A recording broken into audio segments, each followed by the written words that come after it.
जय हिंद दोस्तों। अम, तो कल हमने जो इनिशिएटिव शुरू किया था regarding the daily current affairs, उसको हम आज यहाँ देखते हैं। और 5 क्वेश्चंस डेली पर डे हमने डिस्कस करने की बात की थी, और मैंने ये भी बोला था कि इसको हम बहुत जल्दी विद इन 10 मिनट्स कंप्लीट करने की कोशिश करेंगे। So without wasting any time, let's start with the first news for today. The first news for today is exercise Kakadu. ठीक है, तो एक्सरसाइज ककाडू क्या है? अब अगर एक्सरसाइज ककाडू आ रही है तो सबसे पहले आपको एक्सक्यूज़ मी, आपको ध्यान में रखना है कि इंडिया और किसी पर्टिकुलर नेशन, दो नेशंस की एक्सरसाइज नहीं है। पहले तो ये देख लीजिए, क्योंकि इसको जो कंडक्ट कराता है वो कराता है रॉयल ऑस्ट्रेलियन नेवी। और ये बाइनल एक्सरसाइज है, मल्टीनेशनल एक्सरसाइज है, बाइनल एक्सरसाइज है। बाइनल का मतलब होता है 2 साल में एक बार कंडक्ट होने वाली, और ये शुरू हुई थी 1993 से। ठीक है, जो इस साल का जो एडिशन है वो है 16th एडिशन, 16वां एडिशन है इसका। सितंबर 7 से सितंबर 20 तक ये चलेगी, और ये ऑस्ट्रेलिया की लार्जेस्ट मैरीटाइम वॉरफेयर एक्सरसाइज है। अगर इसकी थीम की बात करें, एक्सक्यूज़ मी, इसकी थीम की बात करें तो regional cooperation through trusted and proven partnership, ये इसकी थीम रहेगी, है इस साल की। ओके, अब बात करते हैं कि इंडिया से इसमें किसने पार्टिसिपेट किया। तो भाई इंडिया से जिसने पार्टिसिपेट किया है उस एयरक्राफ्ट का नाम है Indian navies P-81 aircraft. P-81 aircraft बहुत इंपॉर्टेंट है, पूछा जा सकता है यूपीएससी में। अगर इस तरह के क्वेश्चंस आते हैं तो स्टेटमेंट वाइज डाल सकते हैं, और स्टेट एग्जाम्स में डायरेक्ट भी ये पूछे जा सकते हैं। तो P-81 एयरक्राफ्ट जो है वो इंडिया की तरफ से इसमें पार्टिसिपेट कर रहा है, तो याद रखिएगा एक्सरसाइज ककाडू। नेक्स्ट न्यूज़ जो आज की इंपॉर्टेंट न्यूज़ है वो है इंडिया सेकेंड लार्जेस्ट बटरफ्लाई, जिसका क्या नाम है? जिसका नाम है सदर्न बर्ड विंग। ओके, तो ये इंडिया की सेकेंड लार्जेस्ट बटरफ्लाई है। कहाँ मिली है? अभी रिसेंटली ये मिली है, डिस्कवर हुई है मदुरई, तमिलनाडु में। एंड एक टाइम पे इसको लार्जेस्ट कंसिडर किया जाता था, लेकिन 2020 में एक और बटरफ्लाई मिलती है गोल्डन बर्ड विंग, जिसका विंग स्पैन जो था वो 194 मिलीमीटर था, जबकि सदर्न बर्ड विंग का विंग स्पैन 190 मिलीमीटर था। तो इस तरीके से वो अब लार्जेस्ट हो गई और ये सेकेंड लार्जेस्ट हो गई है। एक और इम्पॉर्टेंट चीज़ कि ये स्टेट बटरफ्लाई है कहाँ की? तमिलनाडु की। It is a state butterfly of Tamil Nadu. अब अगर हम दोनों का थोड़ा सा कंपैरिजन देखें, बहुत ही एक दो लाइंस का कंपैरिजन देखें, तो सदर्न बर्ड विंग और गोल्डन बर्ड विंग की बात करें तो दोनों में ही जो फीमेल्स होती हैं वो मेल से बड़े होते हैं। ठीक है, और ये जो है ये जो उनका जो साइज़ है ये डिस्क्राइब करता है उनका मेटिंग प्रोसीजर भी। दूसरा, southern bird wing primarily western और ईस्टर्न घाट्स में आपको मिलेंगी, जबकि गोल्डन बर्ड विंग जो है वो प्राइमरीली कहाँ पाई जाती है? मोस्टली हिमालयन रीजन में। और तीसरा जो इनका सिमिलर फैक्टर है वो ये है कि कंजर्वेशन स्टेटस की बात करें तो ये लीस्ट कंसर्न में आती हैं दोनों ही। ठीक है, गोल्डन बर्ड विंग भी और सदर्न बर्ड विंग भी। अब आपको ये याद रखना है कि गोल्डन बर्ड विंग जो है वो सबसे बड़ी है, सेकेंड लार्जेस्ट जो है वो सदर्न बर्ड विंग, क्योंकि सदर्न बर्ड विंग नाम से आपको समझ आ जाएगा कि वेस्टर्न घाट साइड एरिया में पाई जाती है, खासकर रिवर स्ट्रीम्स के आसपास ये मिलती है। सो ये जो मैंने फ़ोटो यहाँ पे लगाया हुआ है ये है regarding southern bird wing. Okay, next news जो है, देखिए एक चीज़ और, जब भी आप करंट अफेयर्स डिस्कस करते हैं तो लेट्स से हम लोग इसको तो हम क्विक रिवीजन के तौर पे रख रहे हैं, एलैबोरेटिव भी आपके पास काफ़ी सारे होंगे, आप मैगजीन्स देखते हैं वहाँ एलैबोरेटिव होता है, और अगर आप चाहेंगे तो फ्यूचर में हम एलैबोरेटिव भी लेकर आएंगे अगर आपको ये पसंद आता है तो मेरा जो आपसे कंसर्न था वो ये है कि एज अ स्टूडेंट आपकी भी जिम्मेदारी होती है कि जब आप कोई करंट अफेयर्स पढ़ रहे हैं तो उसका पूरा ना बोलते हैं डायसेक्शन करना। अब देखिए कि उसमें क्या क्या इंपॉर्टेंट चीज़ें उसके आसपास मिल सकती हैं। लेट्स से मैंने आपसे बोला कि सेकंड लार्जेस्ट बटरफ्लाई है।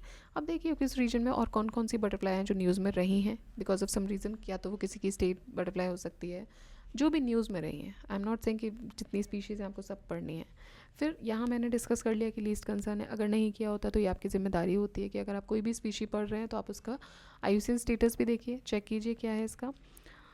उसके बाद अब देखिए कि वो जिस रीजन में है उस रीजन में और क्या क्या चीज़ें फेमस हैं, उस रीजन के बारे में भी आप एक नॉलेज निकालिए। मदुरई में अगर है तो मदुरई की हिस्ट्री क्या हो सकती है थोड़ी बहुत। ठीक है, क्योंकि क्या होता है ना, अब अगर यूपीएससी के क्वेश्चंस को देखें तो कुछ क्वेश्चंस तो बहुत डायरेक्ट होते हैं जिनमें आप बहुत जो आया है न्यूज़ में उसी से हैं। कुछ क्वेश्चंस आप बोलेंगे कहाँ से आ गए, भी कहीं से नहीं आए, कुछ न्यूज़ में रहता है, उसके पीछे की हिस्ट्री बैक जो होता है ना उससे क्वेश्चन बनते हैं। ठीक है, तो ये आप याद रखिएगा। ठीक है, तो मेरा कहने का मतलब ये है कि जब भी आप करंट अफेयर्स पढ़ें तो एक होलिस्टिक व्यू के साथ पढ़ें, एक 360 व्यू के साथ पढ़ें, जो इंपॉर्टेंट न्यूज़ कवर हो सकती हैं वहाँ से रिलेटेड, वो आप देखिए। ऑलराइट, आगे बढ़ते हैं। नेक्स्ट इज़ रंगीन मछली ऐप। रंगीन मछली ऐप जो है उसको लॉन्च किया है यूनियन मिनिस्टर श्री राजीव रंजन सिंह जी के द्वारा भुवनेश्वर में, जो कि minister of fisheries and animal husbandry हैं। और ये जो ऐप है, it is a part of प्रधानमंत्री मत्स्य संपदा योजना, PMMSY। और ये किस लिए है? To meet the needs of people जो कि ऑर्नामेंटल फिशिंग में इंटरेस्टेड हैं या एक्वेरियम बिजनेस इस तरह की चीज़ों में जो इंटरेस्टेड है उनके लिए, उनको हेल्प करेगा ये ऐप। क्या की फीचर्स हैं इस ऐप के? मल्टीलिंगुअल इन्फॉर्मेशन आपको दी जाएगी, आप जिस भाषा में चाहते हैं उसमें आपको इन्फॉर्मेशन मिलेगी। Then aquarium shops and tools you will find here. Educational modules दिए जाएंगे, how to keep the fishes, कैसे उनका रख रखाव करना है। फिश केयर गाइडेंस अगेन दिया जाएगा। टाइप्स ऑफ एक्वेरियम्स आपको यहाँ बताए जाएंगे, और वाटर मैनेजमेंट, कब पानी बदलना है, किस तरह का पानी होना चाहिए, कितना दाना पानी उनको देना है, वो सारी चीज़ें इन पे इसमें बताई जाएंगी। ठीक है, तो ये लॉन्च किया गया है रंगीन मछली ऐप, और ये प्रधानमंत्री मत्स्य संपदा योजना का पार्ट है। नेक्स्ट इंपॉर्टेंट न्यूज़ जो आज के लिए वो ये है, पोर्ट ब्लेयर रीनेम्ड एज श्री विजयपुरम। ठीक है, देखिए जो मैं भी आपसे ऊपर डिस्कस करी थी वो यहाँ सबसे ज़्यादा लागू होगा। अब श्री विजयपुरम किया है। विजयपुरम क्यों किया है? कौन है विजयपुरम? कोई किसी राजा का नाम था, कोई जगह थी, वहाँ पे कुछ था, ये सारी चीज़ें आपको यहाँ पता करनी है। ठीक, तो विजयपुरम उसका नाम किया गया है। अगर हम यहाँ तो मैंने बहुत ज़्यादा हिस्ट्री उसकी डिस्कस नहीं की है, जो एक इम्पॉर्टेंट पॉइंट्स हैं वो मैंने यहाँ पे निकाल दिए हैं। तो लेट्स डिस्कस दैट कि ये जो था ये आर्कीबेल्ट ब्लेयर के नाम पे इसका नाम रखा गया, और ये एक नेवल सर्वेयर था, इसको सर्वे का काम दिया गया था अलग अलग जगह, तो बाद में ये यहाँ भी आया और यहाँ के बाद इसका नाम पोर्ट ब्लेयर रख दिया गया। एनीवेज, तो ये एक नेवल सर्वेयर था और लेफ्टिनेंट था बॉम्बे मेरीन का, और बहुत सारी जगहों का इसने सर्वे किया था। अभी इसका नाम चेंज इसलिए हो रहा है क्योंकि जो प्राइम मिनिस्टर नरेंद्र मोदी जी हैं उनका एक विजन है टू फ्री इंडिया और to free the nation from colonial imprints. ठीक है, वो चाहते हैं कि जो इंडिया जो है वो कॉलोनियल इम्प्रिंट्स जो अभी हैं यहाँ पर हम जो उससे ये फ्री हो जाए। अगर हम थोड़ी सी हिस्ट्री देखें तो अंडमान आइलैंड्स जो थे देवर स्ट्रेटेजिक नेवल बेस। ठीक है, तो अंडमान आइलैंड्स को स्ट्रेटेजिक नेवल बेस के तौर पे यूज़ किया जाता था चोला एम्परर्स के द्वारा। ठीक है, और ये इम्पॉर्टेंटली स्पेसिफिकली बात करें तो राजेंद्र फर्स्ट जो कि चोला एम्पायर के एक एम्परर थे, उनके द्वारा ये स्ट्रेटेजिकली इसको यूज़ किया जाता था। क्यों यूज़ किया जाता था? To carry out an attack on Shri Vijay. देखिए यहाँ से नाम आया है।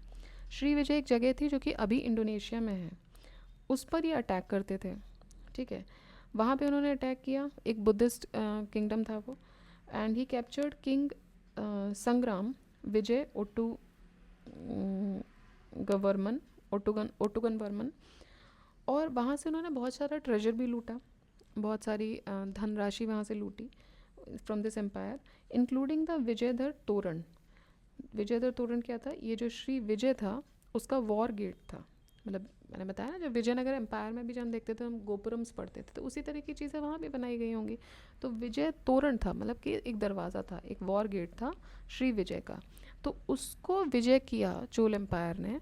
और ये जो एरिया था, जो पोर्ट ब्लेयर वाला एरिया था, वो चोल एम्पायर के द्वारा एक स्ट्रेटेजिक नेवल बेस के तौर पे यूज़ किया जाता था।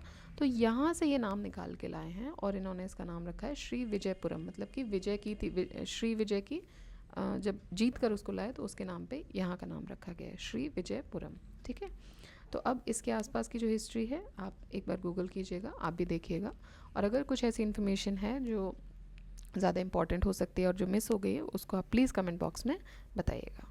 ठीक है, नेक्स्ट हिंदी दिवस 14 सितंबर को आज जो है वो हिंदी दिवस है।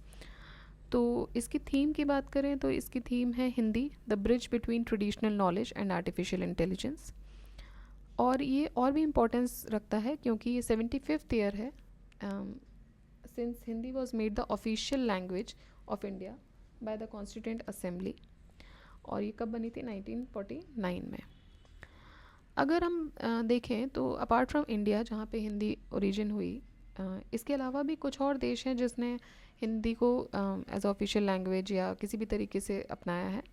तो देखा जाए तो Hindi is recognised as official language in Fiji में ऑफिशियल लैंग्वेज है, उसको फिजियन हिंदी बोलते हैं। यूएई में हिंदी जो है उसको अडॉप्ट किया गया था as a third official court language, क्योंकि वहाँ बहुत ज़्यादा इंडियंस भी रहते हैं। उनको जब उनके लिए जो केसेस होते हैं उसके लिए इन्होंने थर्ड ऑफिशियल कोर्ट लैंग्वेज के तौर पे हिंदी को अडॉप्ट किया। साउथ अफ्रीका में भी इसको प्रोटेक्टेड स्टेटस मिला हुआ है। और नेपाल में अगर हम देखें तो वहाँ की 77,000 जो पॉपुलेशन है अराउंड, वो हिंदी को as a first language use कर रही है। ठीक है, तो अपार्ट फ्रॉम दिस कुछ और देश भी हैं जहाँ पे हिंदी को बढ़ावा मिल रहा है।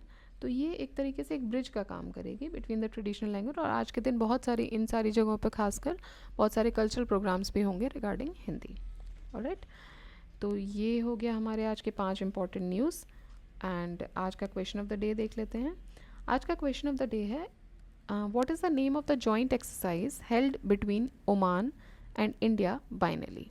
ठीक है, तो अभी रिसेंटली वो एक्सरसाइज के लिए इंडिया का एक एक्सपीडिशन गया है, तो आप प्लीज़ बताइए कि उस जॉइंट एक्सरसाइज का क्या नाम है जो कि इंडिया और ओमान के बीच में हुई है। So thank you so much, revise करते रहिए। कुछ और इन्फॉर्मेशन जो आप देना चाहते हैं वो प्लीज़ दीजिए, कुछ और इनिशिएटिव आप चाहते हैं तो प्लीज़ बताइए। इसी के साथ I will wind up for today. जय हिंद, जय भारत।